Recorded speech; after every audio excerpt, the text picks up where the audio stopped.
Сәлем, каналға қош келдің. Менің каналымда арықтау жайлы ақпараттар мен ПП рецептері таба аласың. Егер де саған дәл осы арықтау жайлы тақырып қызық болса, оны менің каналыма тіркеліп, бүліп басып, қоңыраушаны басуды ұмытып кетпеңіз.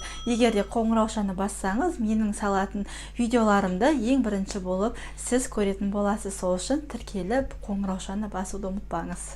Көп қыз келіншектердің арманы әдемі болып, сымбатты болып, фигурная болып, артық салмағы жоқ болып жүргісі келеді. Тіпті осылай боламын деп неше түрлі айла тәсілге де барып жатады.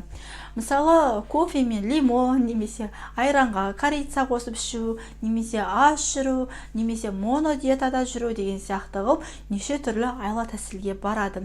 Енді бүгінгі тақырып дәл осы айла тәсілдер дұрыс па, дұрыс емес па, осыны талқылайтын боламыз. Видеоны соңына дейін қарасаңыз, түсінетін боласыз. Көп қыз келіншектер толып кеттім, артық салмағым бар менің деп бірден қатаң диетаға отырады.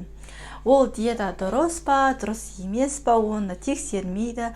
Құрбысынан болсын, немесе бір кез келген бір танысынан болсын, любой диетаны ұстай салады. Мүмкін монодиетаны ұстайды, мүмкін тек қана жаңағыдай қарақұмық, яғни гречка жеу мүмкін, немесе айранға корица қосып ішу мүмкін. Аш қарында тіпті су мен сода да ішетін адамдар бар екен, кофе мен лимонды да ішетін адамдар бар екен. Тіпті арықтаймын деп дәрілерді де пайдаланып жатады. Яғни менің тәбетімді қашырады, менде тәбет болмаған кезде мен тамаққа тәуелді болмаймын деп өзінің денсаулығын өзі құртып жататын адамдар бар. Мынаны еске сақтаңыз, артық салмақ бізге бір күнде немесе бір айда келе салмайды.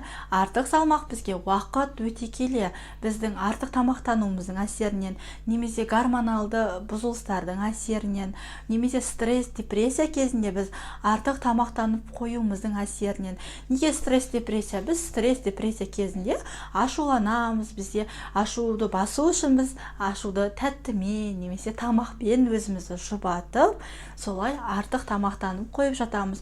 Мүмкін осылардың әсерінен біз артық салмақты жинап алғаннан кейін, все, маған арықтау керек деп сразу біз артық салмақтан арыламыз деп қатаң диетаға отырып жатамыз. Қазір әлеуметтік желілерде ең қатты хит болып жатырған ол айран мен корица ішу, кофе мен лимон ішу, және жай ғана су мен лимон ішу.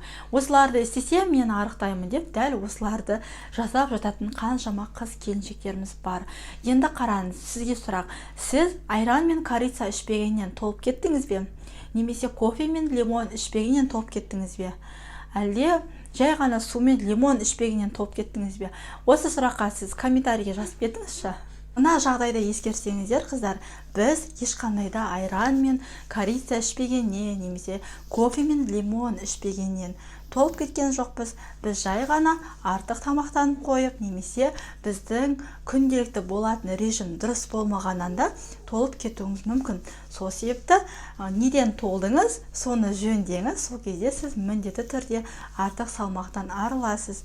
Мысалы, сіздің басыңыз ауырып тұрса, сіз жүрекке қарсы дәрі ішпейсіз ғой. Тура сол секілді неден толдыңыз, соның себебін анықтаңыз және сонымен жұмыс жасаңыз. Яғни гормоналды бұзылып болса, гормондарды дұрыстап, оған қарсы дәрілерді ішіңіз.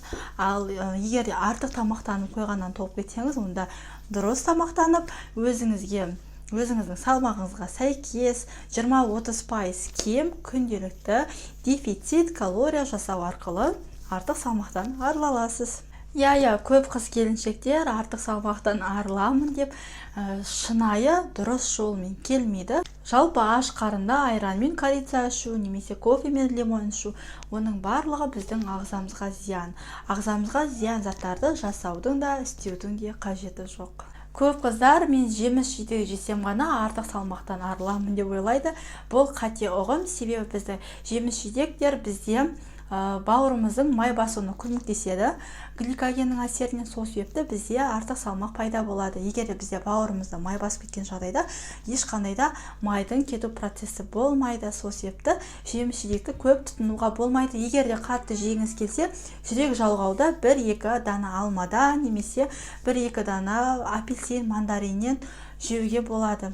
Жеміс жидектерді көп тұтынуға болмайды. Осыны еске сақтаңыздар. Тағы да айта кететін ақпарат сіздерге: Әлеуметтік желіде хит болған Black Latte'нің өзі біздің артық салмақтан арылуымызға көмектеспейді. Ешқандай коктейль, ешқандай дәрі біздің артық салмақтан арылуымызға көмектеспейді.